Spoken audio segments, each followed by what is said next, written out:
5 seconds remaining. Reserve time.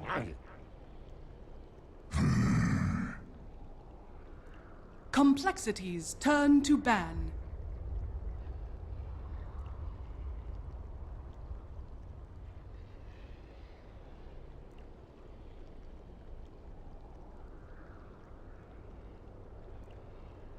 Ten seconds remaining. Hello and welcome everybody to the playoffs for the 5 North American seconds stages of Starladder tournament. We're going to be taking a look at Complexity up against DC, Radiant a couple team of very well-known teams and a couple of somewhat unknown players. I'm joined by Mott Pax today. My name is Eric Dota, and give us a little rundown of who all we've got here. Well, we've got a pretty exciting situation happening. You know, we're gonna have a little bit of the old Stay Green boys from Han. I wasn't a big Han fan myself, never really watched the game or anything, but from what I understand, these guys, you know, they just kind of dominate. And Hanskin, he used to be on the other team, so it looks like he'll be joining up with them. And you can see from Chessie's little icon there, aptly called the Han Trash, reloaded here for Complexity Gaming. So they're ready to roll. And then over on DC, the man of the hour, Mr. 1437, Theban, 1437, T-Ban, T-God, whatever name you prefer to get flamed for calling him today, you may use. But he will be standing in, at least that's what we were told in the lobby, for Digital Chaos. As in terms of official status, we have no idea. Yeah, no real way to say a whole lot of anything in terms of what this is. 5 seconds. Official statements are released, but of course 1437 coming on over from Cloud9, but at least to come on in and stand in for this game. So should be an exciting one. Curious to see how they gel. Curious to see how the teamwork ends up working out. Always interesting bringing in a couple of new faces to the squad. But let's get right on into the draft. We're going to be taking a look at this one, and it does look like Bane banned on out as well as the Doom with Wyvern and IO. Shadow Fiend is the first pick for on the Dire side into a Tusk Queen of Pain. Whole heck of a lot of bursting out very swiftly from that DC squad. What are you thinking of these drafts so far? Anything pop out at you or is somewhat surprising to you in terms of picks and bans? Not so far. As long as the Dazzle gets picked up here, that sounds about right. I really like Dazzle with the Shadow Fiend and the Shadow Grave, so we can try and get off the Requiem. But I believe, was Dazzle completely passed over in our series this morning? Earlier rather. Like, I don't think he wasn't picked or banned in either game, right? No, I don't think he was, which is really strange. Yeah, a little bit odd there. So maybe, I don't know, maybe he's completely fallen out of favor. He was like, prior to the final day that, yeah, there it is. So prior to the final day of the major, it was like 8-0 or something. In the past, like there was like 2 full days where Dazzle went undefeated in the major from like day 6 to 8 or something. It was absurd. So Hero definitely extremely strong. A lot of teams really showing off the full potential. And now we move into the next round there. Yeah, it's somewhat interesting. Like Dazzle Shadow Fiend combo there. 5 seconds. Keep that Shadow Fiend safe throughout the course of the game, but particularly in the early stages is reserve time. Not strapped for cash. Stack on up for the Shadow if you need to. Doesn't necessarily need to stick around the whole time, but is always going to be there in case that gank comes on. I remember back in 6.83 as well as 6.84 a little bit, there was a lot of stages where an Earthshaker sit behind the Shadow Fiend, and considering that Earthshaker has more been pushed off to the off lane role, I feel like now Dazzle has been sort of that complementary support, always there to make sure that the Shadow doesn't end up getting shut down in the early. With an AA banned out as well as a Lich, it seems like there's someone not wanting to get torn apart there. So, I feel like Ancient Apparition, you've always got a ban. And it is also worth noting that I think 1437 is some crazy weight on AA.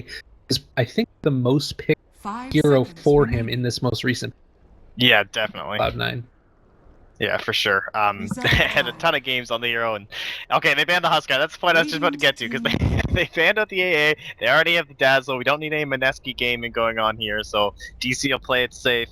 Take care of that Huskar. None of those shenanigans can be here, even though they already had the Queen of Pain, first of all, which is, one of the better heroes up against it simply because of the Sonic Wave. But let's not go down that path. We'll just generally avoid it. No, I think that's the don't want to mess around with Huskar. Not only does it's sort of one of those things where you can't have the pieces that deal with it, but you kind of have to be there at the proper time, because if you throw out a Sonic Wave before he ends up like getting down to that lower spot, then I don't know. It just seems like one of those things. Reserve time. Yeah, now kind of see where they want to go from here. Definitely still have a lot of like the carries left in the pool. Depending on the region, you'll see things like the gyrocopter and stuff like that prioritized. Not so much in the Americas, or really that much at the major, other than the Chinese teams seem to be a little bit more favorable towards them. In general, like we did see the PL come out earlier. The Alchemist is still there and now available thanks to AA being banned out. So they can certainly look towards some sort of a strategy with that. Of course, for DC, they'd have to be running like a safe lane Alch or something. I'm going to guess this will be a support Tusk. I don't think it'll be like the offlane Tusk unless they want to maybe play into it later on in the draft if they have to. But they could look to one of those offlane heroes that are still there. Interesting. The Undying. Well, actually, if they wanted to run these both as sort of that 3.5 level squad, then you kind of do that type of one as well. Obviously, also, if you just get a couple of levels on the Tusk, he can roam on into the mid lane. Dazzle isn't nearby with a Queen of Pain there. There's definitely a possibility for some early aggression, early kills, early. Shadow Fiend obviously turns into this whirling ball of death and destruction once mid game, and particularly in the late game once he gets that Sanji Nyasha and a couple of those other big end up popping up there for him. But before that point, there's no escape, not really a great way to be able to get away from out DPS. Definitely is a bit of. So I'm curious if they're going to try and roam on in the Tusk and have to deal with that somehow. Although they already have the pieces with Dazzle there, and now they take on up the Darkseer as well. Another hero who's very independent, well in the lane. Although that being said, they haven't picked their safe. So if they wanted to, around and maybe safe lane, somebody else mid to really shut down the Dark. 10 seconds remaining. Yeah, that's a hero. Swindle's spamming it a lot. At least whenever I see him streaming, he's always playing Darkseer. So something that he's been looking towards, kind of getting more comfortable in the offlane role, as he has been moved over to that kind of recently. So kind of a good comfort hero. Has a lot of partners that are still in the pool. The Night Stalker, the Spirit Breaker are still available, and that Gyrocopter will be picked up from Digital Chaos. It is one of those more classic carries, and those are the kind of things that TC will start to go towards. So I'm not too surprised to see that there for them. And of course, it would have been a nice combination there for complexity with the vacuum into the call down and everything. But I'd like to see something aggressive here. I'd like to see like a Spirit Breaker. I think would be pretty good in this situation. And honestly, whatever you pick, I don't think you can really pick around something like this Tusk and how unbelievably frustrating that it is for the Snowball being able to save all your allies from stuff. And it looks like they'll go with the aggro and the Bounty Hunter. Darkseer, slap on that Iron Shell and go gank some people with your Orb of Venom. So similar vein there, and I like what they're going to with that. Well, it's kind of an interesting thing, because you think about the dynamic Bounty Hunter versus the Spirit Breaker guides give to you. So Bounty Hunter, a little bit more gold acceleration, a little bit more sort of backup there in terms of the mid stages of this game. You're going to be that on up. Of course, Spirit Breaker, kind of a little bit more of a team fighty type of hero, you could say. Obviously, both are great at ganking. With Spirit Breaker, you're able to charge through, about 3 or 4 people potentially if you're able to line it all up right and create a little bit more lock. This Bounty Hunter, straight up about that gold acceleration and power and damage that comes out from a shuriken that bounced around a couple of times. So that's kind of the dynamic here that you're looking. Then is trying to get the gold up on the Shadow Fiend, get Chessie off to a good start. Has sort of consistently been, I feel like, say that any of the other players are bad here, but I think that Chessie has been standing pretty tall in terms of how good he's showing off his skills in the games. And so wanting to make sure that he gets off to a good start and maybe get him a couple of tries. I like the way that this ends in here for them. 5 seconds. We're going to need to see what DC want to do with this. It seems like a road ahead, depending upon who they end up pairing with this gyrocopter here. They do end up banning out that Lardar. Yeah, that's a little interesting. A Starladder ban, the one position. With Limp being moved over, I believe the statement said that it's going to be Chessie, right, in the mid lane, as you're talking about the Shadow Fiend and everything, and then Limp's going to be playing the safe lane role. I'd be interested to see if they went for something that's a little bit more off the typical path, kind of like a safe lane Wind Ranger or something like that, to partner with the Shadow Fiend, something that he might have been playing in that mid lane role. Even the Ember Spirit, that would have been a pretty nice pick for them there. And so this does look like it'll be Yawar's hero, tagged up as Mr. Beethoven here. Big heroes for him? I guess they're assuming this is... Well, the other thing is, I wonder if they're assuming this is offlane Queen of Pain. A little bit interesting, they went for the Ember ban. And not going to be a Yawar. I am so seconds curious as remaining. well. I think that there is obviously the possibility to do that, and 5 seconds complexity remaining. still as well. They ended up banning out the Starladder, thinking that was safe in there. Obviously, they do end up going Spear Breaker last. Complexity's turn Very to interesting. pick. I think that makes a lot of sense, though. Now you've got 3 melee supports on Digital Chaos. Seems a little bit risky against the Darkseer. I mean, we had 5 melee lineup win earlier, so do whatever you want, I guess. Last pick here. This is, yeah, I kind of like the Wind Ranger still, actually. Other than that, there's like the PL if you are going to look for this hard carry role. But you want to be someone who's a little bit more active. You could look towards possibly the armor. It'll be the PL, yeah. So I was gonna say something. Ooh, is PL mid? He's taking it. They might have switched on up the roles a little bit now. That was something that I wanted to mention in the draft here, is that Limp obviously can play both roles as well. So it looks like they're going to be sending the Shadow Fiend into the lane with Chessie as the safe lane farmer, and Swindle's obviously in that Z Freak on there, and last but not least 1437 on the, oh, excuse me, not 1437. What am I talking about? Handskin on the Dazzle. yeah, and yeah, that's right. And so they are kind of planning on swapping out to pick on heroes, and it looks like this will be one of those Prepare heroes. for I'm just battle. gonna, yeah, so that all looks good then. So, while taking a look then for Digital Chaos coming out first, it is going to be Yawar, going to be on the gyrocopter. Now, his items suggest he's going to some sort of a dual off lane. Very With what he's interesting. going on there, unless he's Yawar dodging. Guys, we told you guys that it was gonna be a Oh my god, Swindles, great. please. Alright, so we're starting off already. And then Owie will be on the Spirit Breaker, TC going to be on the Queen of Pain, 1437 going to be on the Undying, and Bulba going to be at bottom lane there with the Tusk. Well, really cool. I am very curious to see how this game ends up going. It looks like there's a lot of very interesting things going on here.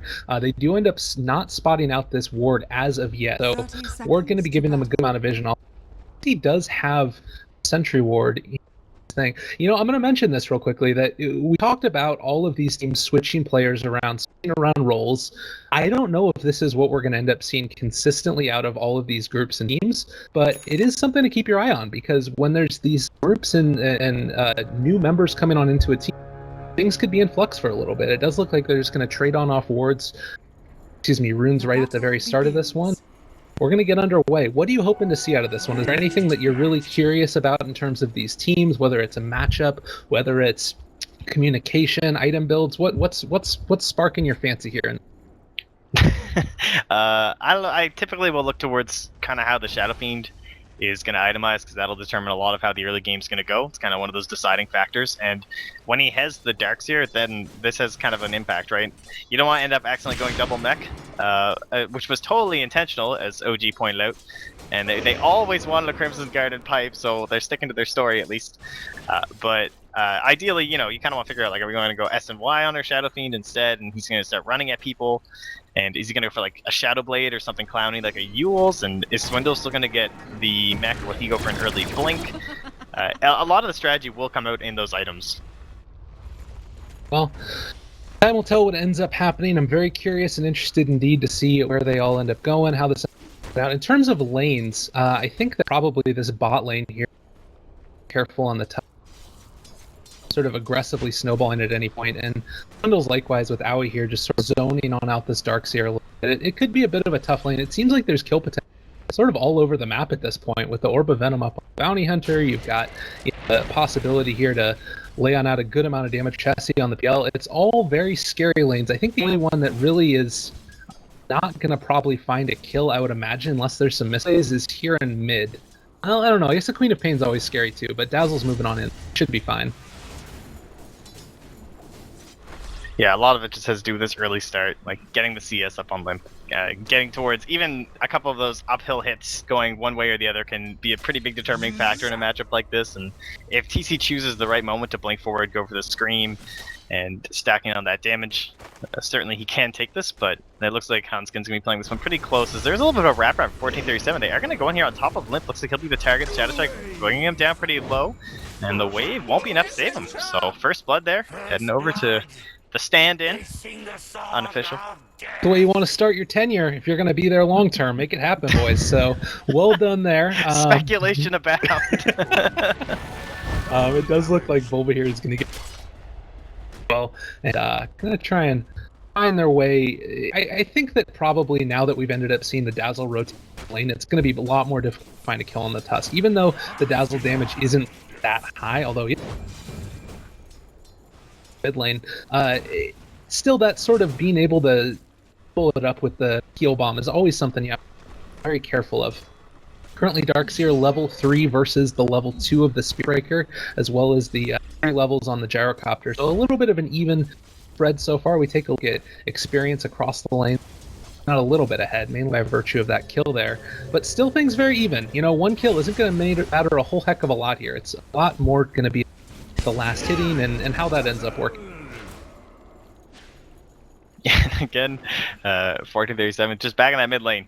It's like, this is just like the series from before, where again, you have this bounty hunter who's ends up being in the off lane, kind of playing the supporting role, and then it's going to be your Dazzle sitting mid. You don't have that classic Dazzle PL lane where you'll be able to use the Shadow Wave on top of the Doppelganger for the bonus damage. And here they're coming on the mid lane, so finally, waiting back there, Owie will come in, he gets that nice little bash.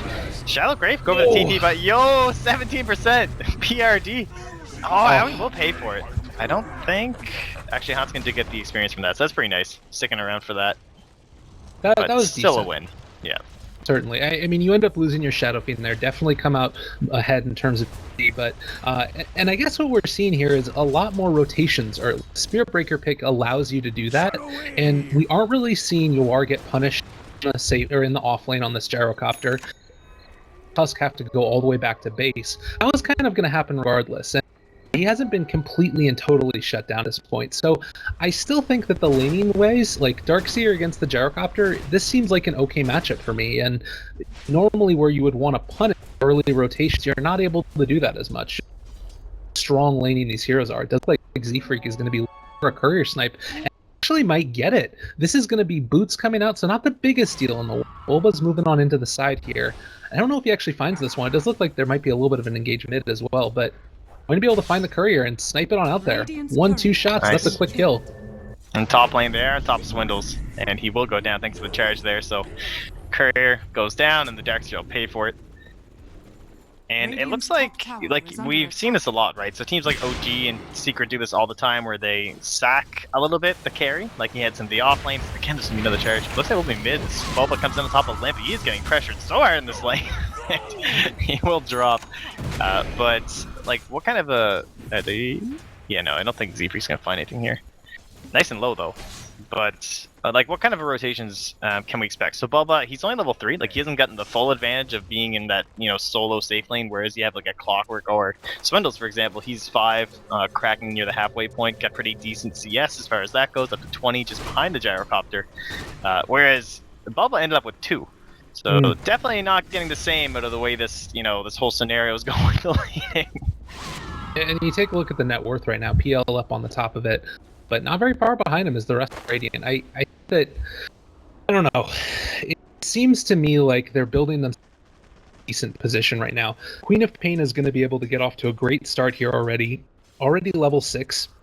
You compare that. I mean, honestly, if she wanted to and is at full mana, she could probably full to 0 the bounty and just get a quick kill there. I guess the flip side of this also is Z-Freak by saying... Bulba's trying to bait this.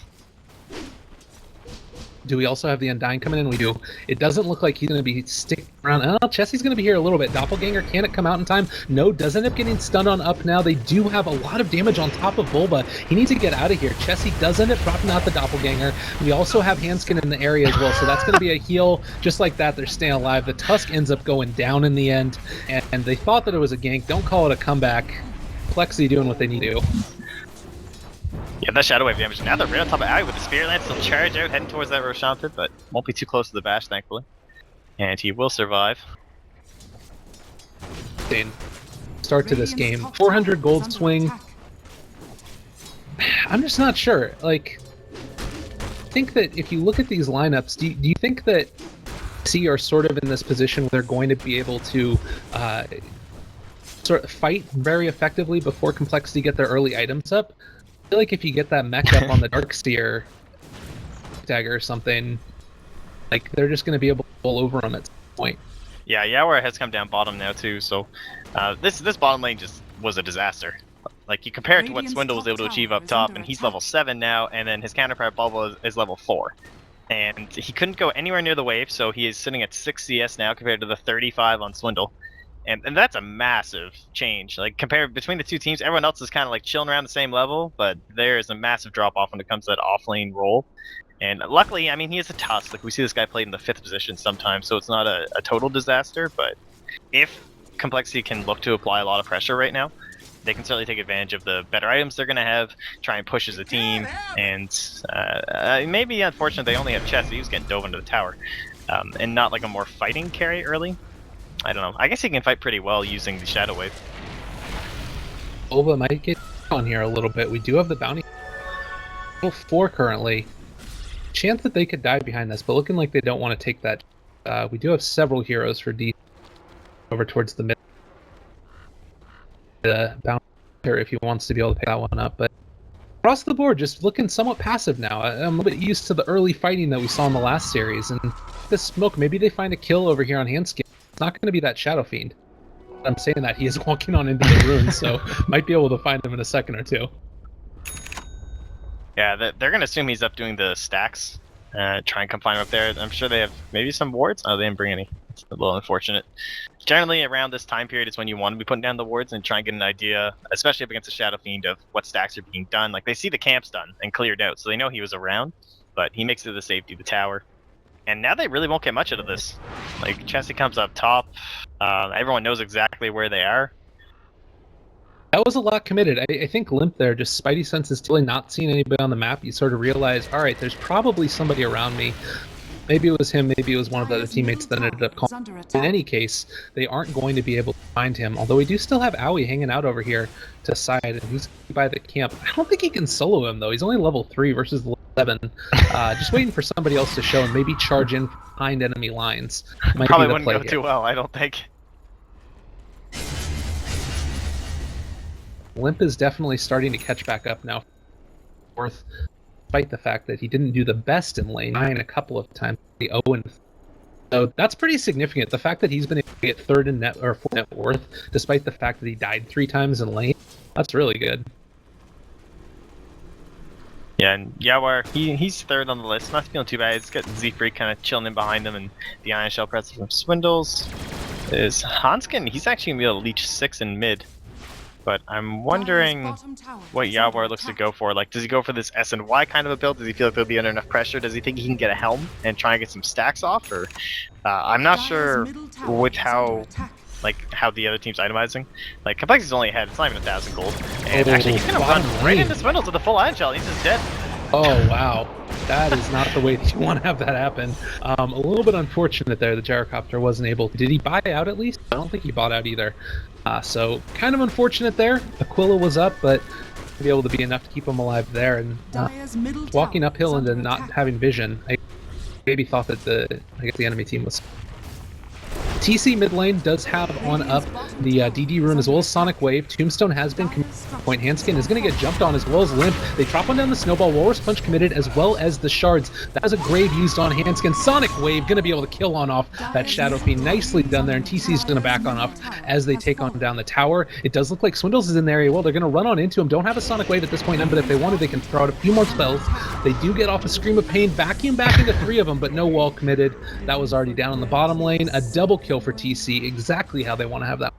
Yeah, now he's in there deep and manages to clean off Handskin, but he'll go down for it, and that does also give a little bit of track gold back over, as they threw that off from the bounty hunter, so a little bit of a bonus there. But no, a very good fight for DC. So they were struggling a bit, looked like they were behind, but took an excellent fight in mid. Nothing really left there in the tank for Swindles, as he did use it for the gank on Yawar, and it got a nice vacuum, but nothing to follow up. And that's probably going to throw them, right into the lead, about 500 gold in terms of the net worth. That'll help get some items going. The travel actually done for Chessie. Anyway, continue. When I was struggling to sort of speak out of my face, what I was trying to say there was that like DC sort of had this advantage for at least a couple of minutes before they got their big items. Swindle's, still about 400 gold mechanism. Look, Shadow Fiend hasn't really picked anything up at this point, but the combination of Tusk being up there as well as having Spirit Break who can charge. This is a very aggressive lineup that can fight without a whole lot of items. But once you start to get a couple of these other items up, I'm a little bit concerned about DC's ability to sort of survive. Oh god, did they get the vacuum? Oh, Owie ends up getting that canceled off. He's going to end up going down here, I do believe. Yeah, with Limp in the area as well, he's definitely going down. So nice catch there. But gold. If they're able to take advantage of this, maybe take a couple of team fights before those next items come up, maybe DC are able to continue to build on this slight lead they've built. Of course, with Spirit Break down, that's not necessarily the best way for that to start out. Yeah, PL is, like, he's picked up the Boots of Travel, so he's going to be looking to probably get into this game. Oh, Limp's going to get the wind up. This still doesn't show, right? Yeah. Oh, he misses the last raise, not going to be able to get it. Now they're jumping in on top of Limp. He's going to go down. Chessie looks to fall, and also they're turning this one back around here, but they do end up going down in the end. So close. Bulba just barely surviving, as well as TC. That's about as best you could hope. Requiem starting on top of your Queen of Pain, and really good reaction timing there by TC to get out of that one. They do also have the Bounty Hunter in the area, able to burst on down Bulba real quickly. Now they find out Z-Freak, he's gonna fall as well. Wanted to take out TC, but not gonna be able to do it. Handskin dropping low. Oh, the body blocks. They've got him as well. Body blocks for days. Owie 2000, so solid. And at the end of the day, they get a tier 2 tower as well as 4 quick kills. And that's what I was talking about. You don't have those early items up. Mechanism just now Darkseer, and it was it's tough because it was a good initiation, but at the same time, there wasn't a ton of follow-up. So it's kind of back and forth as to whether or not that should have been a good... Yeah, I guess you just really can't underestimate how powerful Undying is going to be in these really early engagements. Like, you think about going into later phases of the game, how annoying Tombstone is. Well, it's already level 4 at 12 minutes, so you're getting a ton of that utility right now. And they didn't have the full lineup of complexity there. I mean, Swindles wasn't there for the fight. He was trying to finish up the mech, so there's no vacuum wall play. Limp, unfortunately, like, he goes for the huge play on the Requiem, and that would have made the fight just so good for them, right? Because there's no Queen of Pain, and we just, wipe the floor with the rest of you, but couldn't quite get it off, and the reinitiation was just a little bit too much for them. Right now, what I look towards is the Phantom Lancer. He's got the Boots of Travel. He's got the drums. He's playing Emperor Spirit right now. But it's a little bit interesting, right? Because you want to be involved in the fights, but you're also, like, a little bit squishy. It definitely has a high, like, error probability. Like, if you mess up, it's a pretty big risk. Yeah, and it does look like they're going to be able to maybe wrap around this gyrocopter here. Z-Freak in the area is going to be able to get off a couple of slows here. There's a lot of burst damage coming out very quickly. The call down does get committed. You are alive at least for a few. Blink forward, they end up finding Z-Freak. There's this Dust end up getting popped as well. He is going to go down, I do believe. Hanskin gets the grave off, but the Requiem of Souls comes out. Tombstone still committed for this one. It ends up falling. This could be a really bad fight for TP if they're not going to be able to get enough burst out. There's going to be a quick kill. Chessie dropping low, as is Yuar. Keeping him alive a little bit longer. There's Flores punch, the charge in. Ends up falling. The Death Requiem is going to finish off the Tusk now. Z-Freak bursting on through 1437. They see him alive! Oh, TC, huge plays right there. And another nice there committed by DC. Yeah, I don't know. There's just so much catch, I guess, with the blinking on TC, as well as the charge from Owie. And you had this mass rotation to stop this humongous dive into the middle of the tier 2. And they kind of stuck around at the tier 1, like, oh, we can fight this, it'll be fine. But even the mech wasn't enough to heal them. Hans can get picked off a little bit too early in the engagement, so we didn't have those continuous shadow waves coming out. And just really well played so far by DC. Like, they're responding very well. Those TPs were almost instantaneous. No, totally. They were right on top of it, and it seems like they're communicating really effectively here. Which I think was one of the things somewhat criticizing the team of before, and I don't know what that is exactly. More experience playing together totally, but it seems to be working so far. So they have a lead of about 1,000 gold. Experience is about the same. Again, because they do have that bounty hunter up, though, they need to be careful in this. Like, you can't necessarily push it super late game, particularly with the Shadow Fiend and the Phantom Lance there. They don't really have super explosive cores beyond the gyrocopter. I mean, Pain versus the Shadow Fiend late game, it's kind of prioritized and feel like Shadow Fiend's going to be in a better position depending upon the itemization. And I don't know, I think that they need to keep up the pressure, basically, and would love to see that from them. Man smoke on to the Radiant jungle, Z-Frittles area, and might be able to find out the Undying here, but I don't know if that's the person they want to jump on. With no tier 1 tower, though, they can do a lot of damage. War ends up getting a little bit of a lick from Iron Shell. I think your Bounty Hunter might be in a little bit of trouble. We have the gem on the Undying, remember, so... Oh wait, no, that ended up getting taken off of him. Gem go. I don't even know... Oh, Queen of was Pain there has gem? Oh, there he is. Okay, yeah. It's like doubting myself for a second there, but he does have the dust, so if they do spot out a little bit of Iron Shell damage, or, you know, Z-Freak manages to screw up something here, it looks like they're going to try something, possibly.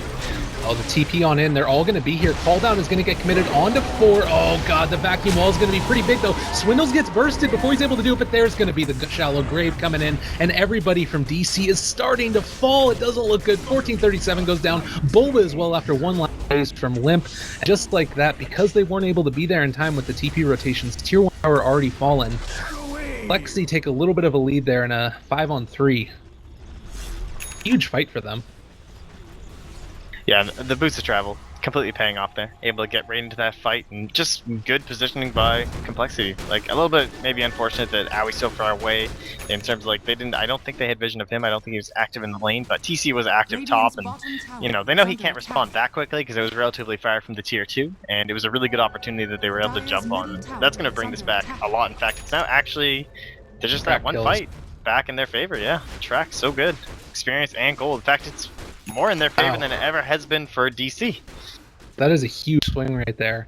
I guess it's just because everybody was around in that area. It does look like we're going to have a KB picked up, Shadow Fiend as well. And now I almost feel like DC need to wait a little while before they end up trying to do their next fight. Maybe the next set of items does look like Undying's picking on up the Arcane Boots. Mechanism is finished on Tusk, so they can probably fight here. What else? Gyrocopter, Helm of the Dominator, Queen of Pain, the Orchid. Really help, but I think probably who would you prioritize in this? In Dazzle or maybe the Darkseer? I think if he spots out Swindles, he's going to prioritize getting the Orchid on him just so that they can kind of fight for some duration without having to worry about the Vac Wall, simply because there's no surprise right now. Like, the Blink Dagger is not done. You don't have to, like, Orchid him and then he disappears in the fog and suddenly he Vac Walls again. You'll be able to keep tabs on him. Ideally, though, I think it's the Dazzle is the big play, unless you think you can, like, completely burst down the Darkseer. It's a lot more reliable to go for Hanskin. Okay. Try and bring him down. Especially if you can do it right before a tower siege, that would be massive. It could even secure Roshan at this point. But I mean, despite the fact they just lost that team fight, it doesn't feel like any team has a significant hold on this game, or it's going to go one way or the other without some very... Well, that item actually can totally turn this around. The Fusel Blade just picked up now on the PL, and almost as if they... sadness in their hearts, they're just going to back one out from the Fusel Blade up. Terrifying. They didn't see it. Items that filled. Yeah, it's very akin to like the Bat Rider Blink Dagger. In fact, most heroes Blink Dagger, something like that. Especially when you have a Boots of Travel. Like, I wouldn't even want to show myself right now if I'm Chessie. I want my team to find a fight. In fact, they might even smoke up here. They are under a ward though, so they should watch out for that. But it looks like they're bringing the courier for a smoke, and they see the positioning. It's like that is what you do when you're going to smoke, because they want Chessie to come in for a fight right now with that Diffusal Blade and just completely destroy DC. Well, they should realize it now. Several coming in. Actually, if they're able to find this fight, though, DC are the ones that spawn up, and they're going to be trying to see if they can find a pickoff here on maybe the Bounty Hunter. They spawn up, waiting for their opportunity. They're going to actually wrap around the other way.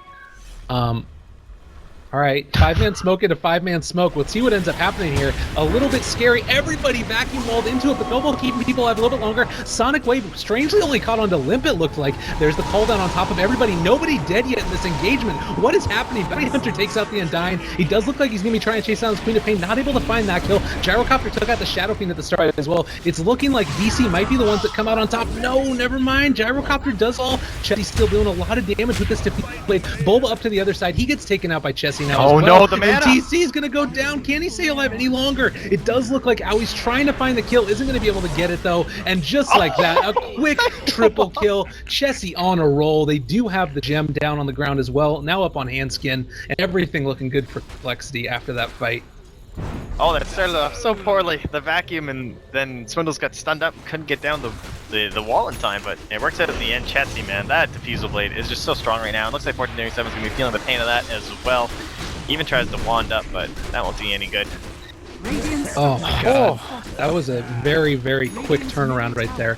Dazzle's going to be going for the Glimmer Cape at this. He can do pretty much whatever he wants. He had so much money after that fight, as does the PL. Just picked on up that Diffusal Blade, now sitting at 2,400 gold on hand. Like, he has 1,100 net worth. This is the point where he starts to get really, really unassailable, and you need something. I don't know, do you think that this is a game where the Queen of Pain is to end up going for Aghanim Sefer, or is it a little bit too late for that to be super... Well, with how over the moon Chessie is right now, because he just bought Diffusal and he has 3k gold, I think they actually do need the Aghanim simply to both burst him down, but also to completely eliminate the illusions, because they need to get like the Orchid on top of him. I guess it doesn't matter anymore because he's Diffusal Blade, but they need to get some lockdown on top of him, like even if it's just a charge into a Nether Strike.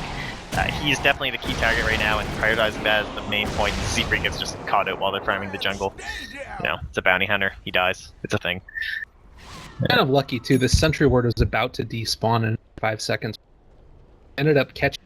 He was walking on through the jungle. And it's a nice kill. You know, 1,000 gold going back their direction, isn't it? So it looks like instead Queen of Pain might be going for the Shiva's Guard this time around. I actually like this one a lot too. Being able to slow down that attack speed of all the illusions, as well as the real PL himself, is going to be illusions, a lot less DPS, as well as giving the nice armor there on top of Queen of Pain. The thing I worry about again is sort of maybe B might have been a bit of an option there.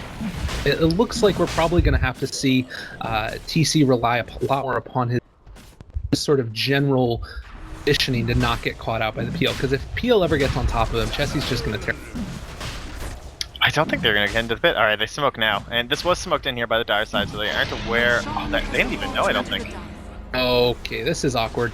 Tombstone gets dropped down. There's the snowball forward. Limp is dropping pretty low, but does end up being off the beat. Oh, Shallow Grape keeping him alive. Shadow Fiend. Oh, they're actually turning this back around here. Looking a little bit scary. Limp ends up taking out the Queen of Pain. Thought it was going to be better than this. It looked good a couple of minutes with the Bounty Hunter being down, as well as the Dazzle, but just like that, another 3 heroes dead for DC.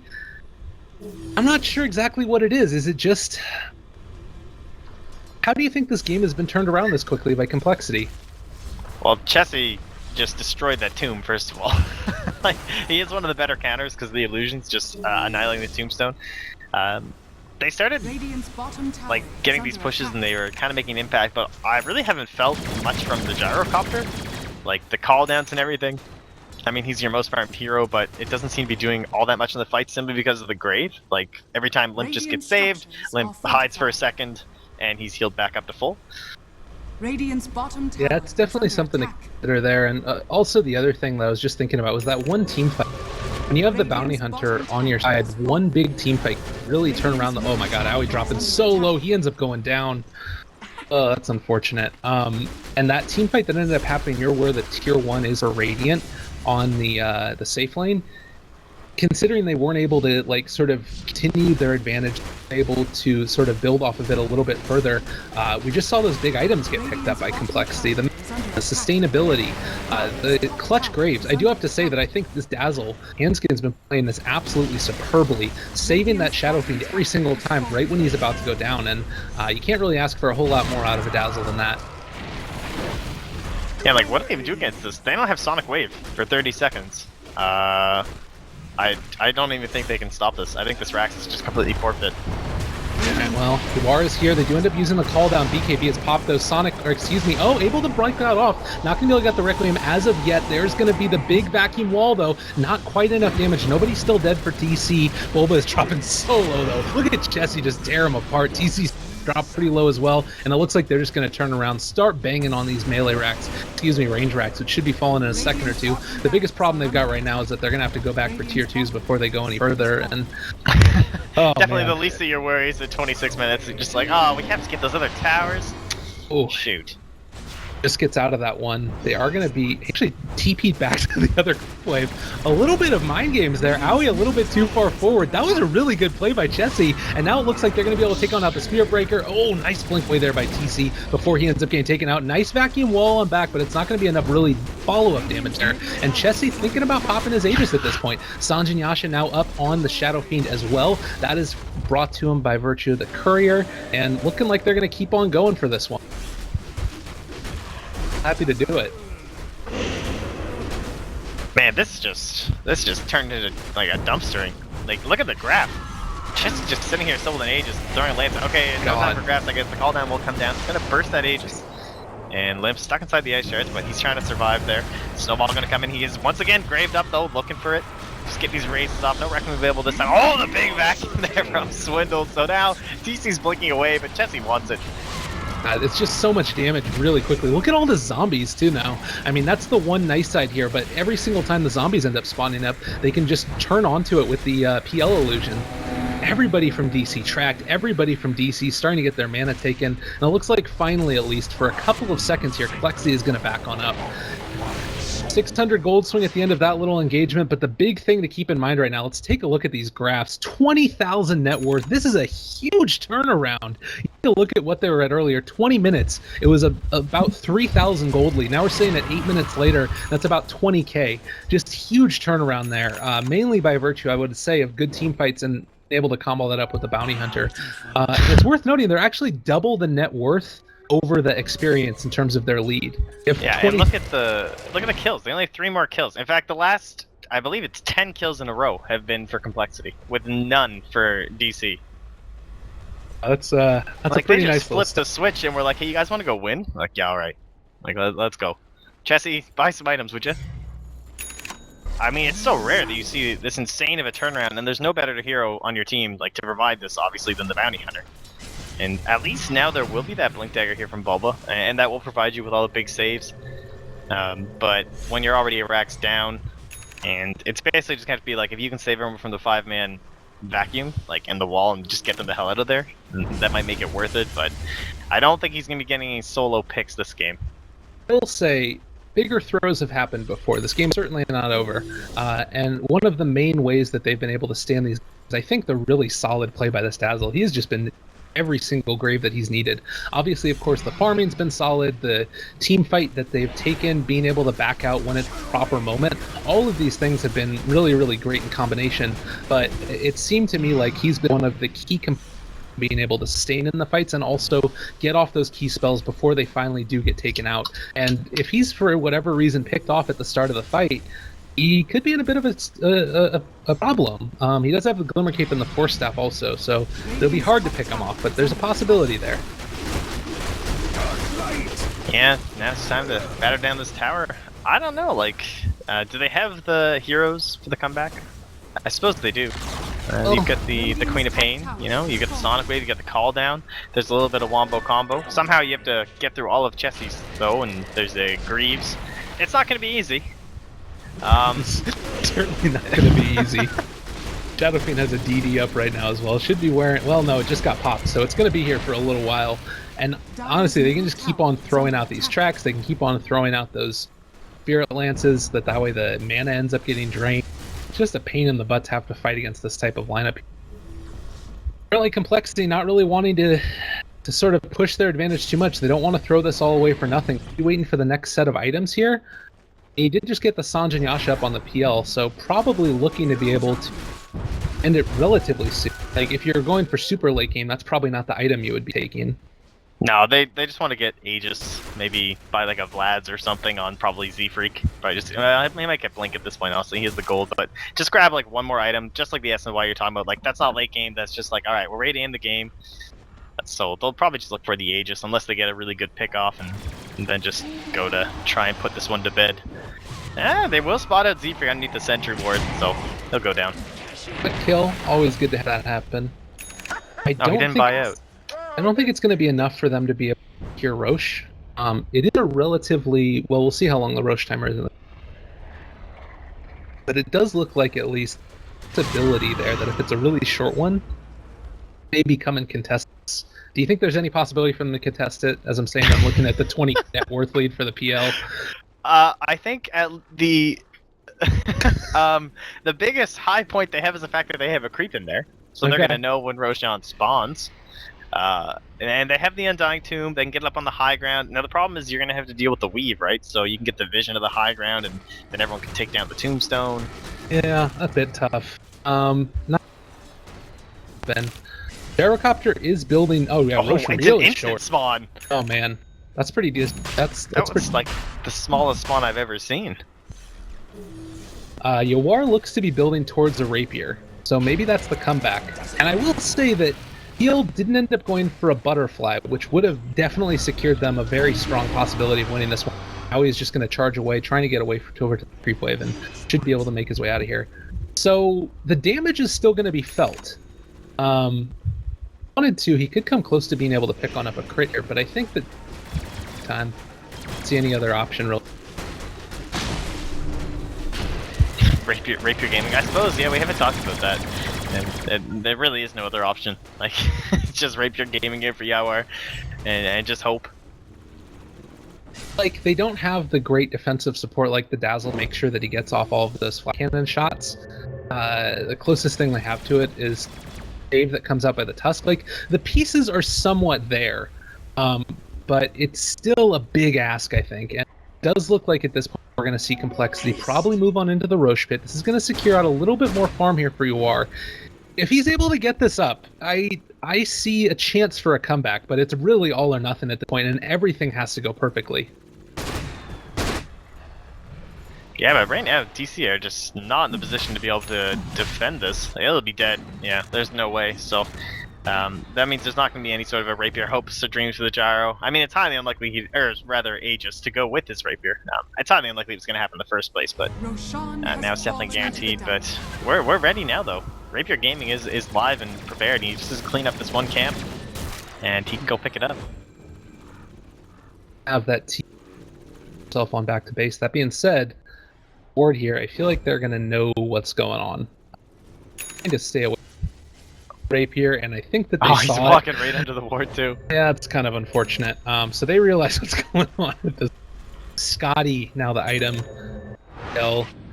currently sitting at 8 HP. Again, you never know. He actually better Rapier time. Yeah, he didn't get pinged, so they might not know. They definitely had the vision of him, but no one was like immediately, you know, Gyro Rapier, abandoned ship. Is he hiding it? This is a pretty classic thing where they'll. No, he's actually gonna hold on to. Oh, because he didn't pick it up with the courier, right? So he can't. Can drop it, but it's not activated by the rest of his team.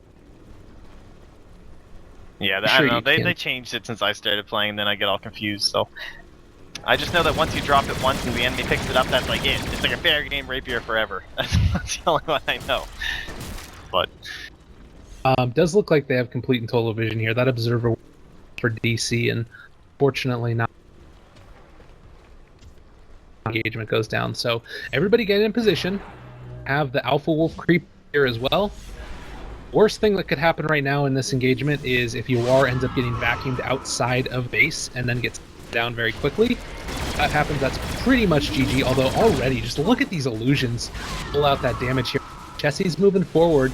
Again, he can just be a tank monster in the middle of everything with the Aegis up there. Yawar just doing everything he possibly can. To be so careful. He gets just even a little bit too far out of position down here. It looks like at the same time you're having the split push game come on out from the Dark Seer. Charge committed right there, so it's... Actually, each of them have... Did he steal the Alpha Wolf? Is that what he did right there? Pretty awesome. So now he crits. That's a pretty cool play.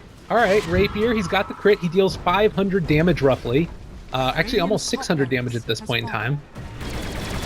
What do you think you're looking for right now if you're Complexity? A mistake from DC. Just let them, like, just keep chipping away at these range racks, and you can see they're getting damage on the melees.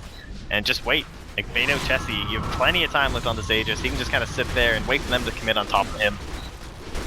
Trying to bait out as much as they can as well. There's the jump forward. TC getting very low. Needs to blink out of there before things start to go awry. up doppelgang back now. We do have a lot of damage that can come out. Tombstone has now been committed. There is going to be the snowball backwards. DC doing a lot of damage to Limp, but not going to be able to be quite enough. Vacuum wall as well. Stelia War stands. He's doing as much as he can, but there's the burst. Look at him fall. Queen of Pain ends up taking out the Dazzle, but GG ends up getting cold as DC dropped the first game. Chessie, like on a triple kill there, and doing everything he needs to do. Max, what are you expecting to see here in game 2 in just a couple of minutes? Well, I don't really know. Maybe a Bounty Hunter ban is the one that sticks out. I just can't believe how much this game got turned around. Everything looked like it was going okay. Probably a range support. Maybe like DC might be feeling like they didn't. Like what happened with Bulba down there? I don't know. The laning. Let's focus more on the lanes during the draft. That's my story, and I'm sticking to it because there was just nothing going on with that Tusk. They didn't make any sort of a change that could allow Bulba